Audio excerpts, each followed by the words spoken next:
So what's on offer for today?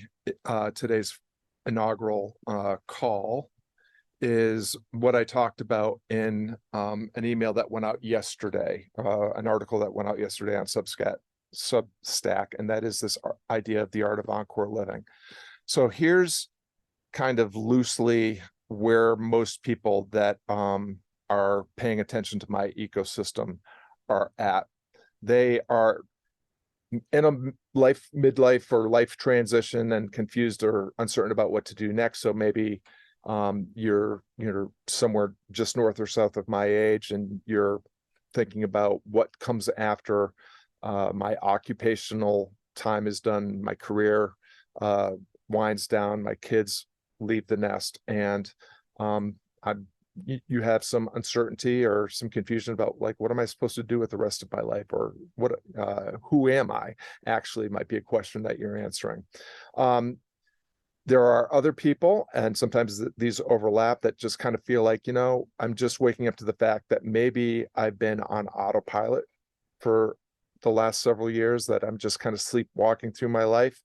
Or that there's people here that are just kind of interested in leveling up. They had this nagging sense that you were born to be and do more and better, that there's more, you have untapped potential, and there are possibilities out there that right now feel limited to you, but you want to live into your limitless potential and the possibilities in your life. And so what we're going to do is we're going to talk about these three core ideas, and I'm going to unpack them kind of fast. We're going to discuss them, or you're welcome to share your reflections on these ideas. You're welcome to ask questions, and you're certainly welcome to push back on any of the assertions that I'm going to make. So I am a person, I do my best to not act like an expert and a guru, because I'm neither of those things. I am definitely a student of my own life, and a student of the art of living. And so I try not to come across as too certain or absolute, but I do share what I call assertions. I'm sharing ideas that feel true and have been true for me, and I share them out loud and in public because I want people to find the holes in my reasoning, to help me see the things that I'm missing, and to give me alternative perspectives that will help me create even stronger assertions. So the three phases are, and again, if you're not really super familiar with me and my work, I love to use this phrase, play your game. And I often will say, add on to that, play your game on your terms, without concession, out, and play it all in and full out. And this is all around an idea that I learned in the 7th grade from my world religion teacher. And when we were reading the Bhagavad Gita, and it's a book about calling, it's a book about finding your vocation, it's about a book about finding and leaning into your soul's true calling, your sacred duty, however you want to think about it.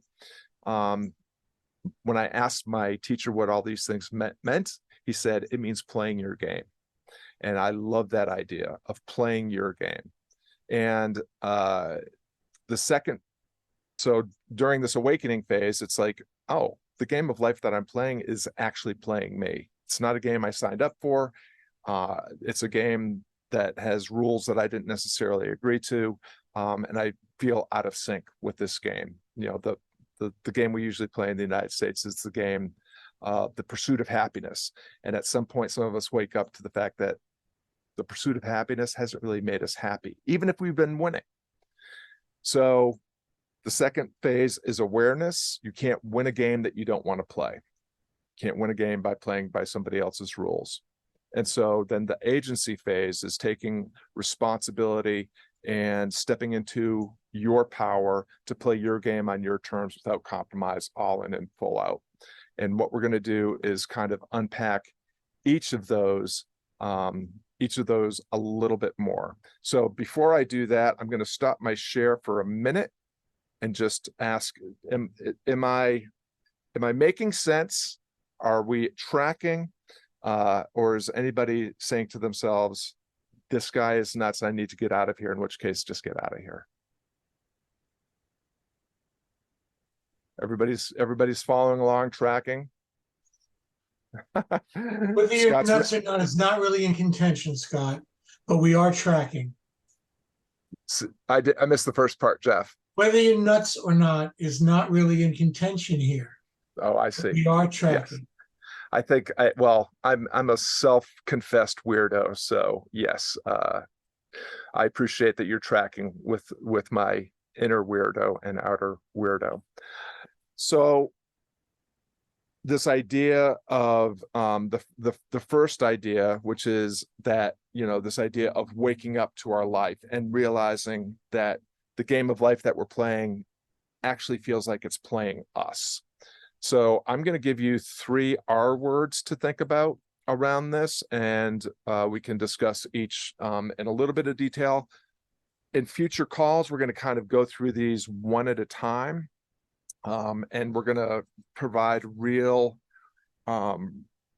practical, pragmatic principles and practices that can help you not just get closer to clarify who you really are and get closer to what you really want in life, but will also provide you with kind of more of the mindset and the posture of continuing the journey beyond the calls. I'm a big fan of, if you're just wanting to collect knowledge, there's nothing wrong with that. I love to just, read books and explore ideas and learn from, learn the way other people are doing things. But knowledge that's not applied is not really learning. So, if you're someone who likes to just investigate and close loops on ideas, that's a great place to be if you're a free subscriber. If you want to learn these things by actually practicing them out in the world, that's when it might be time to consider stepping into a paid subscription, because of future calls, we're going to go into these things in more detail. So under the idea of awakening to the fact that maybe life is playing me, and there are 3 R's: routines, reactivity, and relationships. So the routines are our default programming and conditioning. What do I mean? We are hardwired by biology and evolution for certain things. I would assert that 2 of the primary ones are we have this deep-seated desire to know where we stand and what's expected. We are social creatures. Status is a big part of that. Belonging is a big part of that. We like to know where we stand and what's expected of us. Human beings are also full of contradictions. In addition to knowing where we stand and what's expected, we love to explore the edges of our understanding and ability. We like to seek the edges. We like to explore. We like to, we have this adventurous side. The conditioning is what happens in our relationship with our parents, with our peers, institutionalized education, institutionalized occupation. They're all leveraging that first part. They're leveraging our need to embrace the status quo, to know where we stand and what's expected. And so you can play the game of life by the rules that institutionalized education and occupation provided to you. And you could be winning that game, and it can feel like you're not winning at all, because that pursuit of happiness has not made you happy. So when we are in this awakening phase, it's okay. I'm aware that maybe I've been going through my life on autopilot, just reacting and responding to life through my conditioning and programming. And now I want to be present and consciously engage with my life, with what's next for me. And a big part of this is going to be unlearning helplessness. There is a learned helplessness component to education. They are giving you a script. They are giving you a step-by-step plan. And if you do that, you get rewarded with good grades that will get you into another school where you'll be instructed on how to get good grades. Amazon, you can buy something without really caring too much. It comes and you say, eh, and you send it back. That's an example of learned helplessness. We have to unlearn these helplessness routines that we've learned and escape what I call the identity trap, which is we are often overly fixated in our roles and goals. I'm a mom, I'm a dad, I'm an artist, I'm a janitor, I'm a banker, I'm a whatever it is. You know, we all play various roles in our lives. It's really easy to overinvest in that and not see the bigger picture that we are human beings that have a set of values and guiding principles and some innate gifts and talents that can help us find where we actually belong with people that share our values and need our talents to enhance their lives, or whose talents we need to enhance our lives. And so the identity trap is something that, you know, we have the sense of that maybe we're engaged in these roles and overinvested in these roles and goals. So I'm going to hit the pause button there. Again, any reflections, any questions on any of that? Are we still tracking?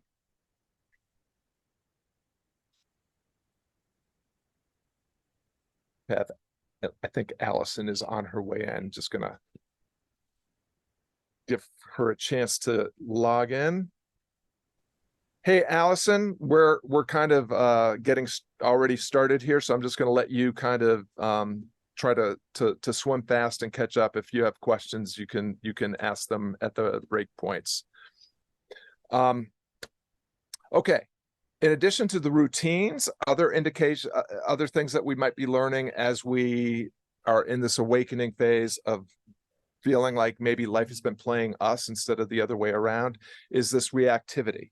That a lot of the way that we respond to our situation and to other people has to do with dogmatic thinking, has to do with biases and prejudices that we inherited or that are, again, hardwired. Like we do have this need for confirmation. So confirmation bias is a thing that we all have. We want to, you know, a lot of us want to be able to just believe what we believe because we believe it. And the way that we do that is confirm our beliefs by connecting with other people that believe the things that we believe and demonizing the people that don't believe what we believe. It's a way of, again, it's part of the identity trap.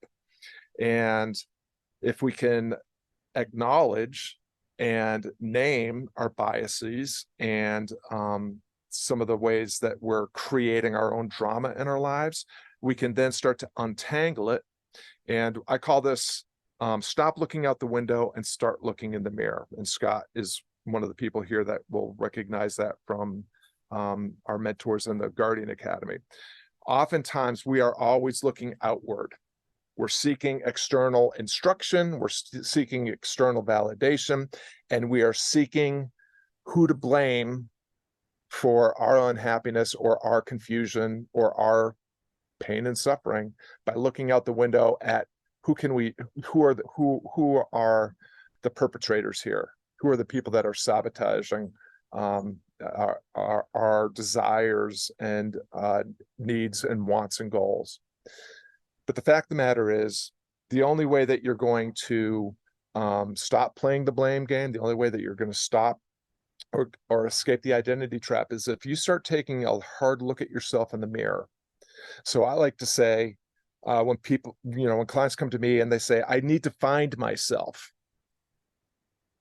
there's this idea that somewhere out the window is my calling, is my purpose, is the work I'm meant to do now, whatever you want to call it. some people, if you're a Simon Sinek fan, maybe you think that that calling or that purpose is inside you and you need some help excavating it. My assertion is it's not out there and it's not in here. It's you don't need to go find yourself. You need to face yourself.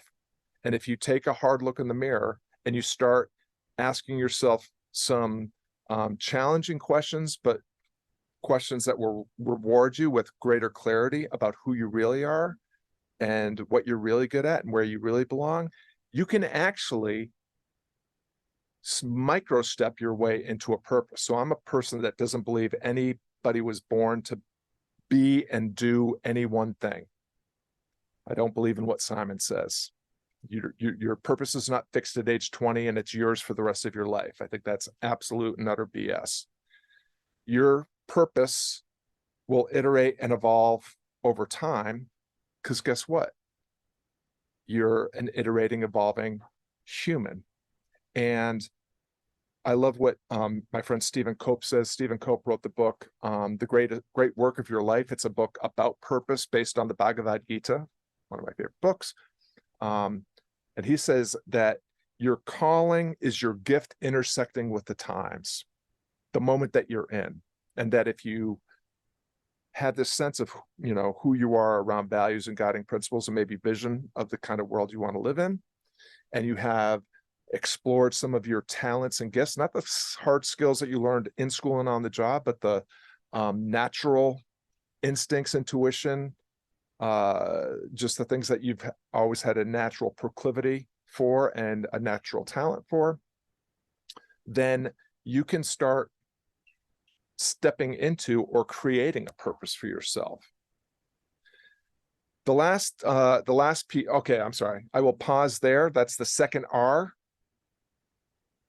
Still tracking. Katie's nodding her head. Jeff's not talking to me anymore. Jackie, unbelievably, has not gotten off mic and said anything yet. We're all good? All right. This is a lot of me.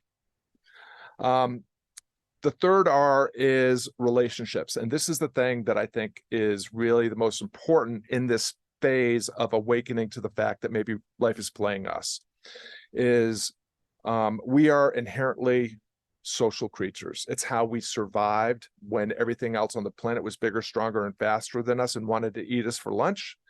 And it is what enabled us to grow a huge brain because we had to communicate and collaborate. And that allows us to create and innovate.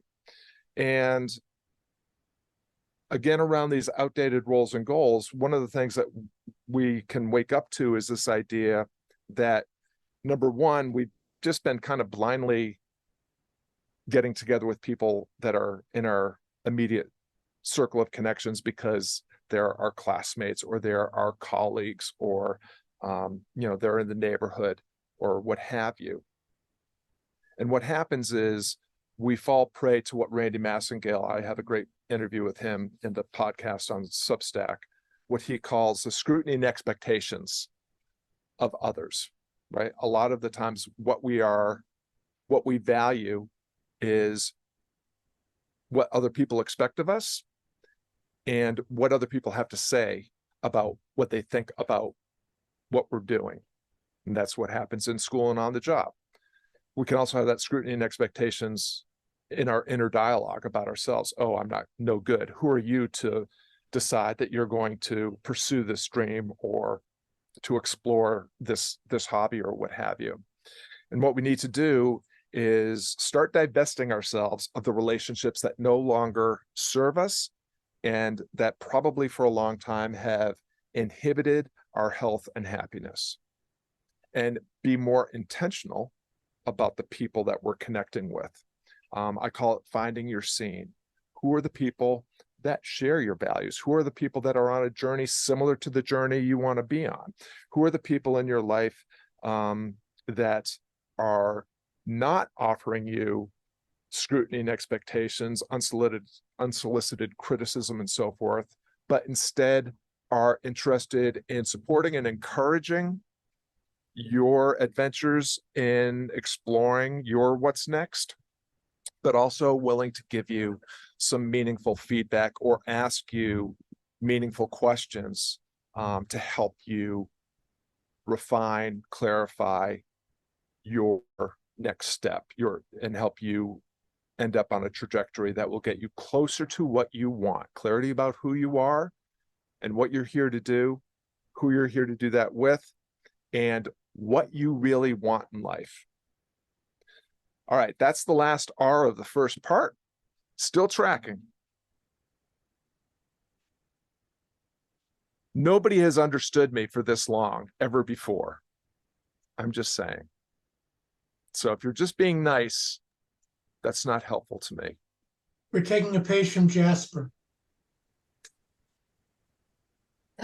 All right.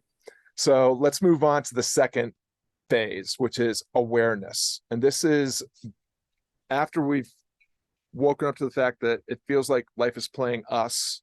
We wake up to the fact that you can't win a game that you don't want to play. If you have been playing the game of life by society's rules, you may feel like you can't possibly win a game when you're playing someone else's game or a game that you didn't sign up for. And you're waking up to the fact that I can't win a game that I don't want to play. Well, how do I start to figure out my game? Again, 3 R's. These are my favorite 3. If you take only one thing from this conversation, I really want you to pay attention to these 3 R's: receptivity, restraint, and responsibility. If you can start to explore these 3 ideas, your life, I guarantee, will be enhanced. Receptivity. Several people here have heard me say this and go on and on about it. Again, it's an idea I picked up inside the Guardian Academy, with the idea of open loops. We are creatures that love to close the loop. We hear a new idea, we get on Google, we read it and say, got it. That's just knowledge gathering. Does that mean that you truly understand it? Does that mean that you can actually employ it and practice it in your life? Does that actually enhance your talents and skills because it's something that you not only just understand, but something that you can actually employ? So open loop learning, and this idea comes from a really fantastic Harvard Business Review article. It's pretty old. I think it's from the 90s, but it's called Teaching Smart People to Learn. It's free on the internet. Smart people, I don't know if you've noticed, maybe you are one. I used to be one.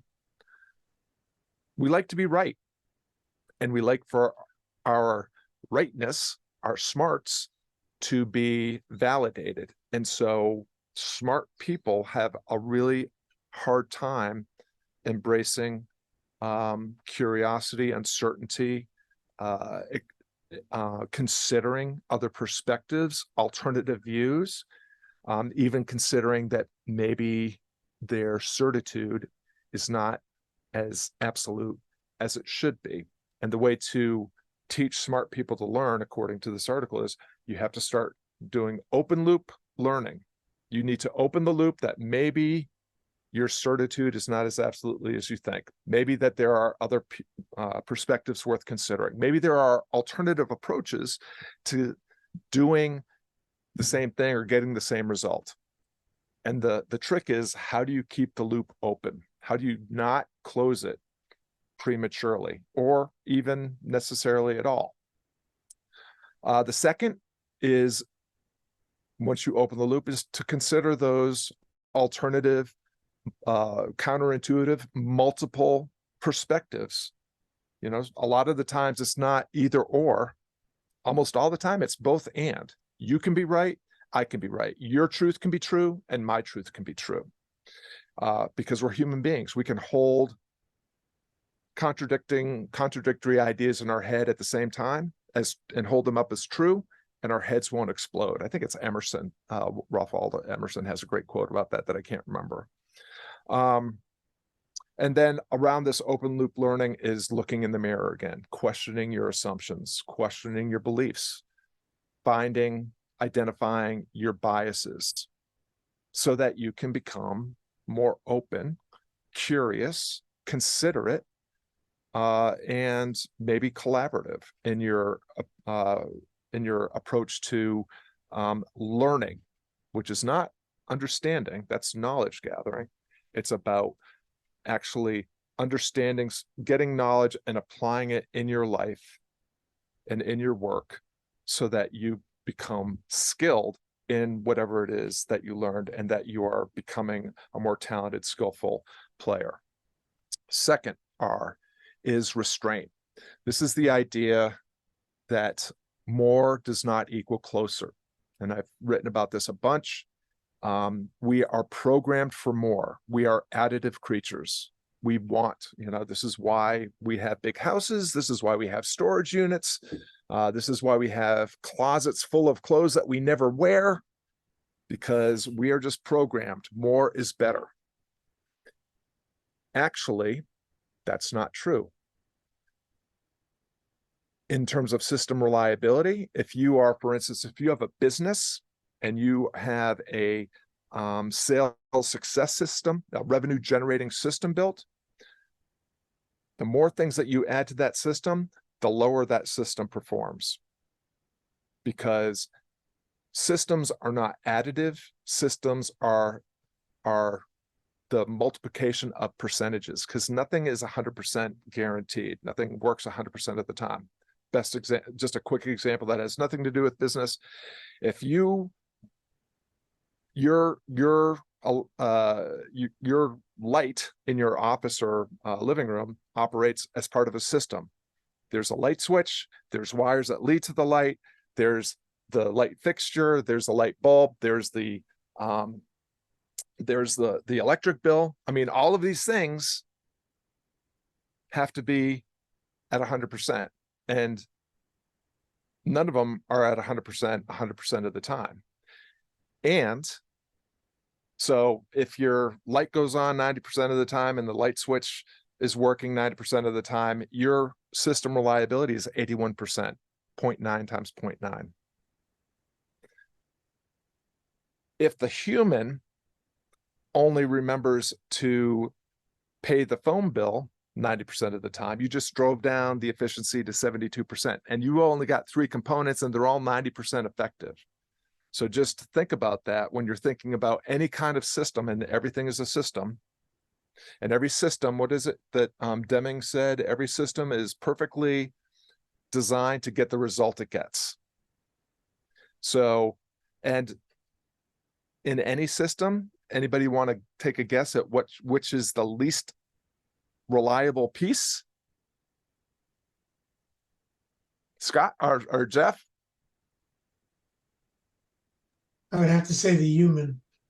The human pushing the buttons is always the least reliable. This is why a lot of what we talk about is about working on yourself, becoming, seeing, stepping into, and staying in your power to take control of your destiny. So the more reliable that we can make the human, that is the piece of the system that if we can raise the floor on the human's reliability, we raise the ceiling on the overall efficiency of the system. So what we want to do in this restraint piece is we want to define what's essential, what's non-negotiable, and we want to set up the boundaries about who we let in, who we keep out, what we let in, what we keep out, what behavior we allow ourselves to engage in and what we don't. And we want to micro-step our way into a more reliable system. We're actually increasing what Dan Nicholson would call certainty about our future by paying attention to the essential components of the system and improving the least efficient piece each time, each iteration. And the kind of the pro tip here is our instinct is to raise the ceiling on the most efficient. The problem is once you get to about 80%, any effort and attention and time that you put into raising the highest efficient piece, pushing the ceiling, the return on investment that is extraordinarily low. Whereas if you push the floor of the least effective component, the return on investment of time, attention, money, etc., is exponential. That's why we're always raising the floor. All right, so that is, oh, I'm sorry. The last piece is responsibility. This is just that idea that you're going to take ownership of what's yours to own. You control your perception, your thoughts, the narrative in your head. That's up to you. Yes, we have some programming and conditioning that maybe conspires against us here, but if you are aware that that's happening and you acknowledge that that's happening, you can start to take control of your inner narrative. You can start to take control of how you see yourself, your situation, and other people. And then you get to choose. You get to decide what you're going to do next. So there's perception and action. How you think about yourself, your situation, and other people, and what you decide and do next.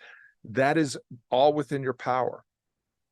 And it's all that's within your power. You cannot control other people, their attitudes, their behaviors, their thinking, what they think about you. You cannot control most really any situation. You don't even have control over your body. You can feed it with nutritious food and exercise it, and you will still at some point fall prey to disease and eventually death. So but the good news is, even though almost everything is outside of your control, you control the two things necessary to live a flourishing, thriving, purposeful, meaningful life that is full of fulfillment and meaning, and that will allow you to have the impact and leave the legacy that you want to leave behind. I always call it living your legacy. You can live your legacy if you take control of the two things that are your responsibility to take care of. We're in the home stretch. I think I'm going to finish on time. I don't know how much time I'm going to have for questions at the end. So if there are questions, now is the time. Yeah. The other thing too is adding things that you think are going to help your reliability that enter into that equation that are not as reliable as what you think they are, and they multiply you out. So adding that extra scheduling system or whatever it is may well not have the effects, the desired effects that you're looking for. It's a great point, Scott. It reminds me of, again, pro tip. When you're looking at the essential components, what's essential for me to get from where I am to where I want to be? The first step is always pruning. Everything that you get rid of in your system that is not giving you a return on investment, that's that is in relation to what it's costing, automatically it will improve the reliability of your system. So when I go through, when I'm working with a client that has a coaching business or a freelancing business or a solopreneur business or a creative endeavor that they've turned into a business, the first thing we do is look at their system and we identify all the things that need to go.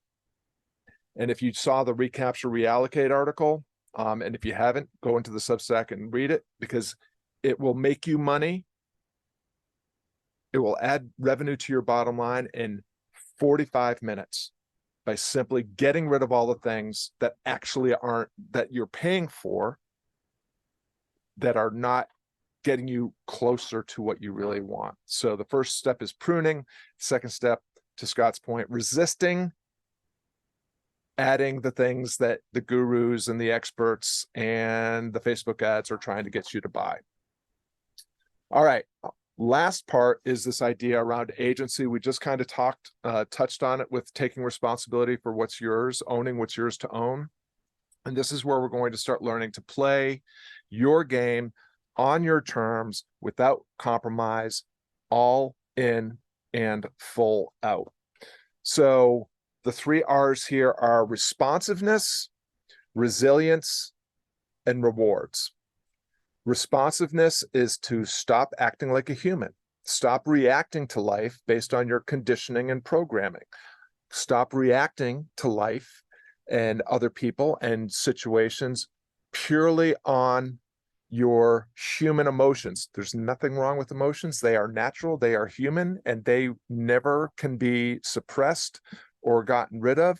The good and the bad, the helpful and the unhelpful emotions, but we can learn how to help or leverage our emotions to get us closer to what we want instead of letting them drag us around and drag us further away from what we want. So we'll be going into this in a lot more detail in future calls, but this idea of being more more attuned to our emotional life and the impact that it has on our lived experience it's something that we can learn to really do both. Have the experience, the emotional experience that we need to have to process the emotions and to take away its energy to drag us around, and how to let after that time has passed, how we can move forward and how we can learn to do that in real time faster and faster. You know, every emotion can with practice, most of the emotions we only need to sit with for 20 minutes before we can move on and do what needs to be done to get us back into our happy place, into an experience that's more flourishing, fulfilled, and moving us forward closer to what we want. So this responsiveness is this whole idea around we want to become more conscious, more curious, more considerate, so that we can move forward into what we really want from life with more focus, boldness, and discipline. Second R is resilience. We have to be able, Jeff has heard me talk about this one many times, we have to be able to embrace our personal significance. Our lives matter a great deal to ourselves, but also our cosmic insignificance. In the grand scheme of things, you don't matter at all. And both of these things are true at the same time. And by embracing this, we can face all of life's challenges with a little bit more joy and equanimity. And we can, and the whole point here is that we are forging meaning in our lives, and that will actually, you know, part of, and this is where things maybe get a little woo-woo. In my book Onward, I talked about this whole idea about integration, like everything is one. And this is something that is spoken about in ancient spiritual and philosophical traditions, whether it's Stoicism or the Bhagavad Gita, but it's also something that Carl Sagan, Albert Einstein, lots of people in the quantum physics world are also embracing this idea that there's just one thing, and we're all just little facets of that thing. And so there's that cause, like we're significant in that we're a part of this thing, and we're insignificant in that the thing itself is far bigger than we are, and we are just a small part of it. And then the last piece is rewards. And this is the idea that when we are trying to get closer to what we really want in life, we are setting aspirations, we are aiming at things, we are pursuing goals, and that is good. That is natural. That is, humans are aiming creatures. However,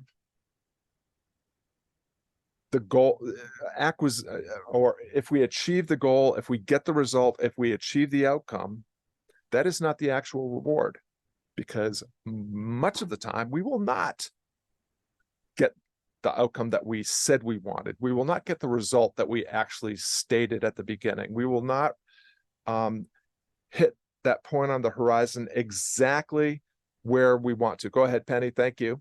But here's the thing. If we embrace the process, if we trust the process, if we trust ourselves, and we are pursuing these things with intention, with integrity, present in the here and now, conscious of all of the things that need to be considered, considerate of the fact of the choices, and mindful about what we decide and do. We learn that decisions are not outcomes, and that the process is the reward. So we often say, trust the process. The process is a shortcut, and the process is the reward. Your pursuit of the things that you want, if done with intention and integrity, will be rewarding in and of themselves. There's a great Martin Luther King quote that I'm gonna botch, but it's about ends and means. And the means are inherent in the ends, but the means are the things that matter, because the means are the things that we control. The ends are out of our control. And so around this, we start to think about life not as a finite game where we want to achieve a certain salary, a certain house and car, a certain number of kids or trophy spouse, but we are playing an infinite game, the game that never ends, a game where it's not about competition and I have to win, and for me to win, you have to lose, but it's a game where the object of the game is to keep playing and to help bring in other players and allow them to play and continue to play for as long as possible. That's the infinite game of life. And so that's what I mean when I say play your game on your terms without compromise, all in and full out. That game is your game, but it's also a game that's going to allow you to allow everyone else to play their game and not have it be a game of competition of winners and losers. All right, that was a huge fire hose to the face, and it was done intentionally. I wanted to give you kind of the big, broad view. We're going to explore each of these things in a little bit, in a lot more detail in future calls. So if you're a paid subscriber or a member of the Catalyst community, you'll be able to take that in. We'll probably share some clips and whatnot with free subscribers as well. But with that, I've got about 5 more minutes for any final reflections or questions. Go ahead, Katie. So I forget at what point you said it, but you said that sometimes when you're working with people one-on-one and you go directly into how their business runs or whatever it is they're doing, like their processes, and then help to kind of, I guess, cut the fat might be the best way to say it, as I'm recalling it. So, yeah, I'm wondering if you feel like that very practical approach to what seems like a lot of very big general questions. Have you found that works? Is there a certain amount of practical cutting of the fat that you need to do before you can start to answer some of the bigger questions about yourself and how you work? So are you asking if a business system can also work for kind of life design? Am I hearing your question properly? Well, yeah, I guess I wonder why, like, one of the very first steps is to kind of look at how either your life or your business, whatever it is you're doing, why one of the first steps might be to go in and kind of cut out things that seem like they're not working. Yeah. Okay. So most of the clients that are coming to me for help with their business revenue generating system have an offer that's working well enough, have an audience that's defined well enough, but they're not reaching their monthly revenue goals.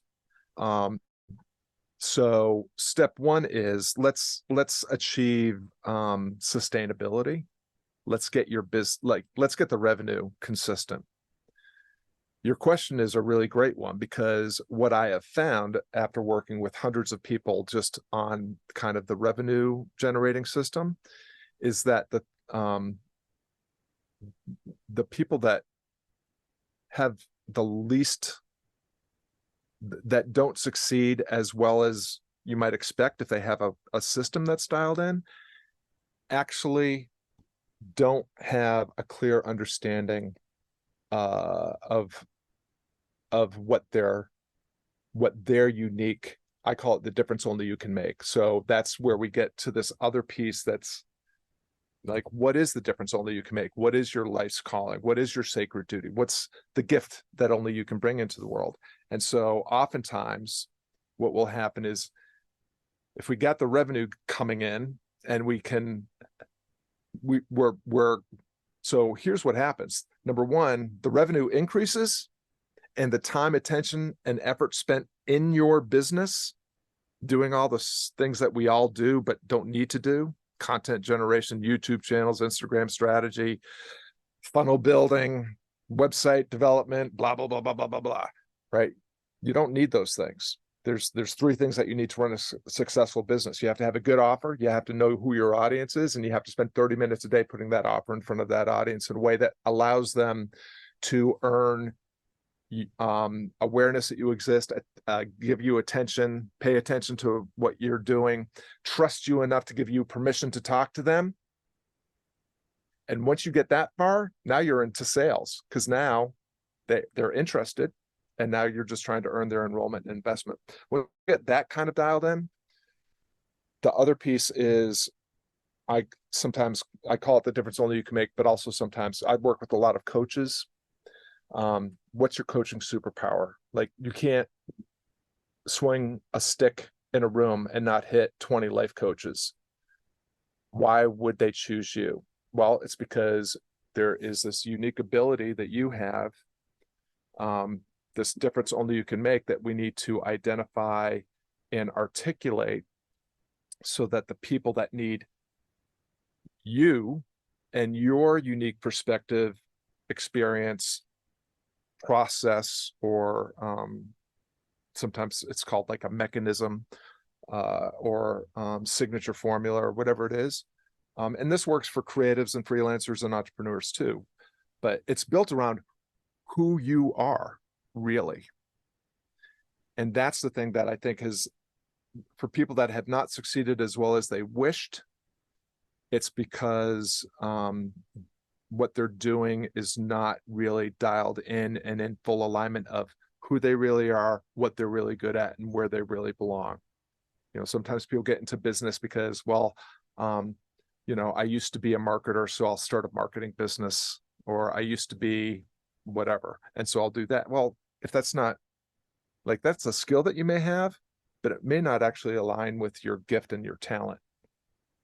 And so sometimes, what will happen is when we dial in that difference only you can make, then we'll build a business alongside the thing that's earning us money, and create a business that we can micro step into. And when it gets to a point where that business is earning what we need, we can drop the other business. And just to give a quick personal example, I was a professional musician for 30 years. I also gave guitar lessons. I had a studio with 50 students. And then I became a head coach for Akimbo workshops. I was also building this other thing on the side. When that earned me enough money to stop performing, I stopped performing. When it earned me enough money to close the studio, I closed the studio. And when it earned me all the money I needed, I left Akimbo. I didn't say, screw it, I'm not living into my purpose, I'm going to quit, burn all the boats and go all in on this thing. Because it took me 6 years, 5 years, 6 years to get to that point. So I'm a big fan of, hey, if the work you have to do to make a living isn't killing you, isn't sucking the soul out of your body, keep doing it, because you can build this other thing alongside it, especially if you do the thing that you have to do and spend less time, money, and effort on it and increase the revenue. You're just helping you get more attuned to what the work that you're, for lack of a better phrase, meant to do, or that's more aligned with who you really are, what you're really good at, and where you really belong. Great question. Did I answer your question? Okay, awesome.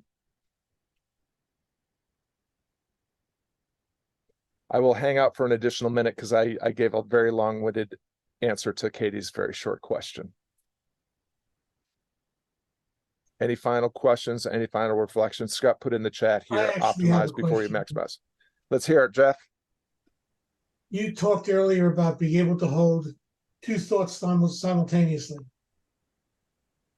That's going to cut a lot of people out of your life because they cannot handle two thoughts simultaneously. I don't know exactly where this question is going, but then, so you have to find a new tribe of people who can hold two thoughts simultaneously. Where do you look? Where do you go? How do you find these people? It's an excellent question.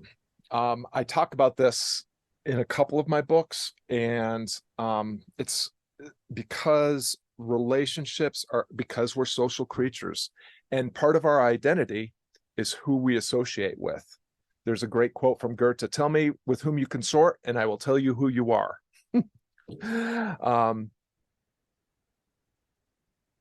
It is very, very frequently true that people that work with me, as they begin to explore this other way of being or this new way of being, as they start to step into their becoming,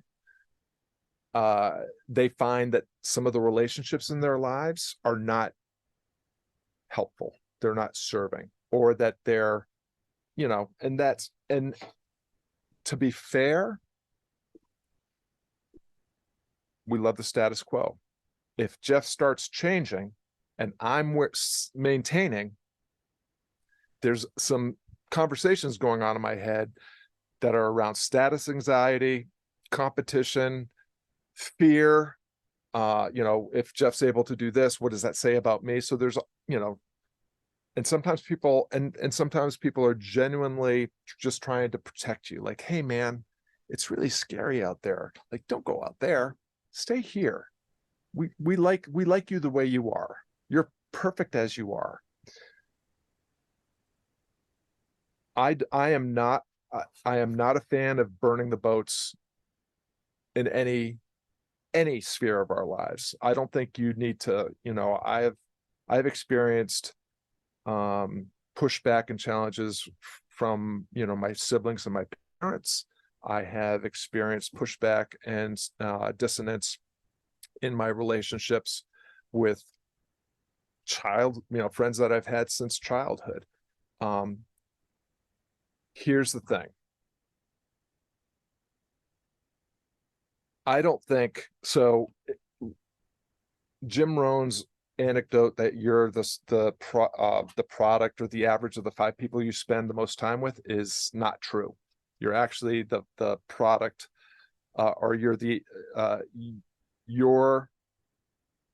who you are is a reflection of the people that you spend time with, the people that they spend time with, and the people that those people spend time with. And there's I wrote about this in a blog post, and if you want it, reach out and I'll send it to you. But I got it from Lucas Rashevsky, who showed me the data on this. But let's just assume for now, because everybody's familiar with it, that the Jim Rohn quote is true. You're the average of the 5 people you spend time with. You could up your average by ditching all your loser friends and finding some cool kids. I don't recommend that. I don't believe in just cutting people off because they're not ready to sign on to the journey that I want to put myself on.